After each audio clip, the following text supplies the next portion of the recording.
One. Hi guys, this is Lydia with Becker Autos and Trailers, and I'm going to do a walkthrough and give you some information on the Passport 2820. So this is the outside cook kitchen, which is really cool, really popular here.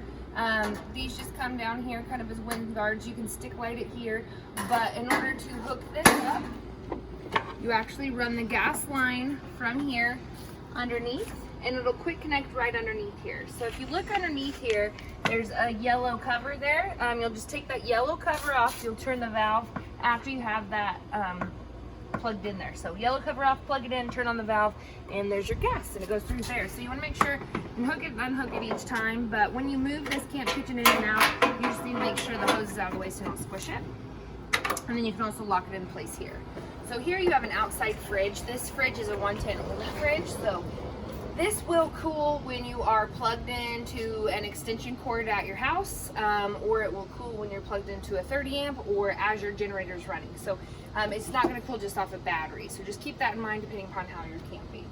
And then also right here you have an outside shower. So if you open this, you have a hot and a cold with the handles, and then a sprayer for an outside shower. So you have a water, stove, and fridge right here, all for your outdoor camp kitchen. That's pretty cool.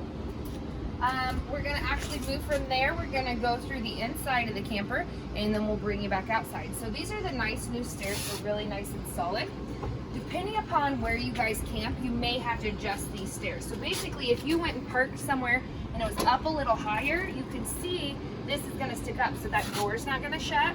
So if your door doesn't shut properly, so it doesn't shut properly there, if it drags a little bit, kind of like that, what you're going to want to do is pop these pins out of the side here, and then you can adjust the length and shortness of the leg there, so this comes down more properly, so it's smooth, so that door can open and shut. Okay, so everywhere you go, you're probably going to need to adjust those stairs.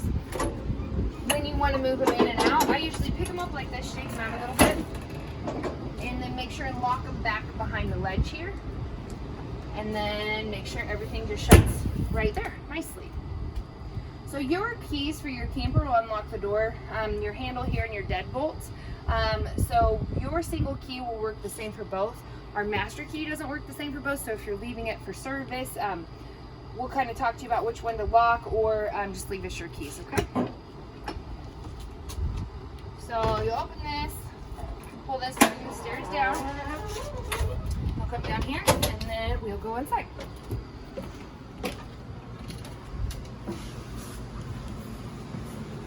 So the main stuff on your inside here, we have your main control panel. So this light switch here, I don't know if you can kind of see it, it's going to turn on your blue accent lights. You're going to have blue accent lights around the floor. Those are nice little night lights too. Your ceiling light control, so this is your main override for your ceiling light control. So that can control both your ceiling lights. And then you also do have a light here that you can set to like a motion sensor too, so that's kind of cool. And then your porch light actually is the LED light strip that goes underneath your awning there. Your awning in this one is all electric, so if I just hit extend right here, it is actually going to bring out your awning. So you can adjust your awning, you stop it wherever you want. Biggest thing is you want to make sure, especially in Kansas or where we don't have very many trees, if it's windy, you don't want that awning out, okay? So move it out if it's really sunny or really hot to get some shade. But if it's windy, you need to bring it in, or if you have a heavy rain load, you need to bring it in, because it can't really handle that with the arms. So just make sure and hit extend to bring it out. After it's all the way out, a little flap will fall down. Make sure and don't keep hitting extend, or it's going to roll up inside itself, okay? So make sure and hit retract at that point. Up here, you also have your levels for your tanks. So if I push this button, you can see those 4 light up here. So you can see the light there. So your battery is full, your fresh tank's empty, your black tank's empty. It says black too. You don't have 2 black tanks. That's just a trick. That's a generic board. So that should always be empty. And then your gray tank's empty there, okay? On your water heater on this one, it is gas or electric. That's really nice for a couple reasons. So if you want it to regen quicker and you are at a full power plug-in site, or you want it to warm up faster, you can actually run it on gas and electric if you want to. But otherwise, at a normal plug-in site, I would just run it on electric and just leave it on, okay? If you want to generator camp or not be plugged in all the time, then you would run it on gas. If for some reason it was a 50 amp camper, you didn't have enough power, or if you were going to try to run some of the stuff just off a 110 heavy duty extension cord, then instead of running your electric water heater, make sure to run that on gas, okay, because it'll pull a lot of juice. And then your slide out in and out here, so it's just all push button right there, so that's really cool. We'll come this way. On your bunks on this one, as you can see, this bunk mattress you can actually lift off and just put right up here, and then this can flip up out of the way. So, and it'll hook, there's a hook for it up there. So if you want that out of the way and haul bikes or kayaks or whatever in here, just pick this up. I would suggest just putting it up here, make it easier. And it'll give you extra storage back here, and then you can haul stuff that way a little bit easier. In the bathroom, the biggest thing you guys need to know is your GFI reset plug-in is in the bathroom. Okay, so if you look down there at the bottom in the bathroom, there's a little on-off switch. So if you have an issue and your plugins aren't working, come in here. It's kind of like a hair dryer. You can hit that reset on that plug-in and see if that'll reset your plugins and make everything work, okay? But otherwise, your fan on top is manual. You can turn it off and on. You can open and close from up there. If you do have storms or something like that, you always want to come in and check your vent fans. That'll be one of them there. And then your light for your bathroom is just a push button here, but it's actually overrode here. So you can turn it on and off here, but then you can also shut it off and on here. So just a cool little thing. Make sure just when you travel, I would just go ahead and shut your door. Your radio is right here, so you can turn it off and on. It's a Bluetooth. There's a zone 1 and zone 2. So if zone 1 is off, that's inside, so your inside speakers won't be on. Zone 2 is off, your outside won't be on, so you're not going to have noise anywhere. So just make sure and turn on the ones you want on or off, and that's where that'll come. So you do have a Bluetooth setting and USB and all sorts of hookups there, so that'll be really nice for you to have. So you just hold it down to shut it off. On your TV, this one will swing out a little bit, so if you want to adjust it, depending upon where you're sitting, you can adjust that here too, okay? And then it just has the tie back for when you travel. On the bottom here, down by my feet, you actually have your fuses and breakers, okay? So you push that little button right here, that pops open, and then there's your fuses and breakers. So your fuses will control all your 12 volt stuff, your lights, anything that's gonna run off your battery, and then your breakers there for your 110. Your heat is ducted through the floor in this, so your heat will actually come through the floor, okay? That's what keeps your underbelly from freezing and keeps it so you can go down to about 20 degrees.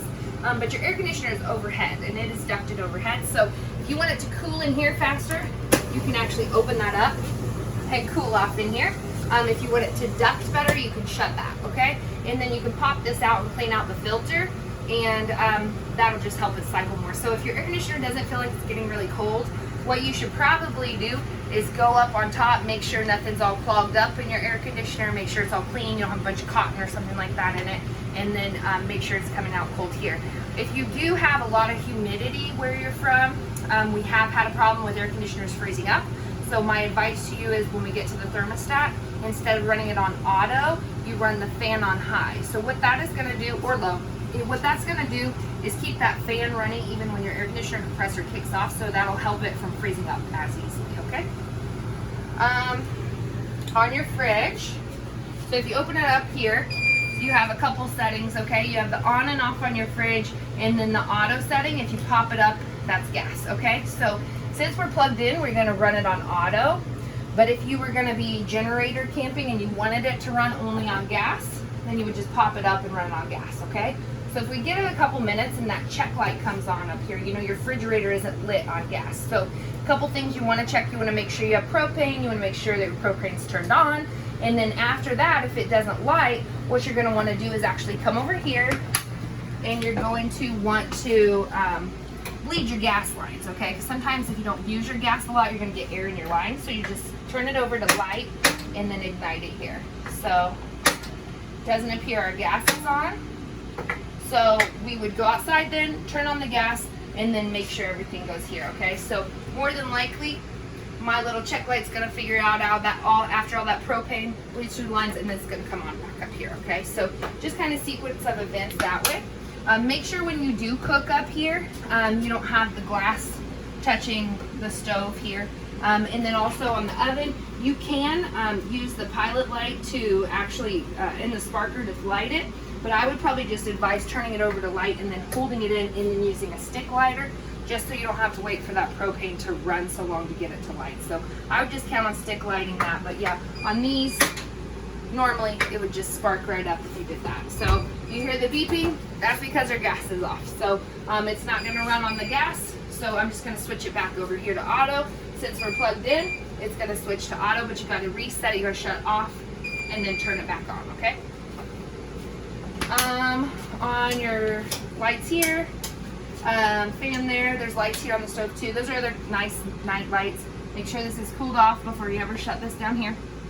If for some reason your air conditioner doesn't work, what I want you to do is come in first, make sure you have light and power on your microwave. If you don't have power in your microwave or in your air conditioner, more than likely you have a pull power issue, so you have a power issue coming from where you plugged in or your plug-in or something like that, okay? So a lot of times even at the lake, people will shut off their campsite plug-ins, or you could trip a breaker at the pole or something that way, so that's what you would want to check first if you don't have power here either. If we come back over here, this has a new inverter outlet prep, so these are prepped for solar panels. So if you do get a solar panel, and you do want to run off generator, not be plugged in all the time, I believe this is one that you can actually now use to run this plug-in just off the battery. So just kind of a cool thing they came up with. So if that's something you're going to do, give us a holler. We'll kind of go through that a little bit more. On your air conditioner here, so you can go through and you can see the mode. So there's your furnace right there. There's off. There's your fan speed. So there's where you pick the low or the high or the auto, okay? So we're gonna run it on high. And then over here, you're gonna pick your degrees. So 71, fans on high, that's what you're gonna wanna set it to, okay? Down here, you can see your propane detector. So that will go off if you have a propane leak or propane problem. So if you do hear that going off, make sure your propane's shut off up front.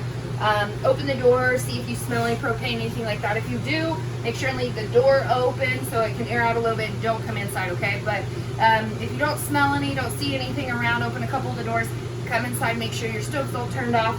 But otherwise, sometimes, like if your battery starts to drain or something that way, it could set them off. Let's see. Over here in the bedroom, pretty self-explanatory. This is kind of a nice one because you do have the two doors. So when you're loading stuff in and out, or if the kids are sleeping in there, you don't want to go through, you can just go outside right here. You have the USB plugs by your bed, and you do have storage underneath your bed here with nice shocks on it. Sometimes these mattresses aren't squishy, so a lot of people get like a memory foam topper to put on top of that, or you can replace it with just a standard queen mattress. You do get some heat that'll come in from here, so a lot of times they'll make those pillows and stuff if you guys are going to camp when it's really hot outside.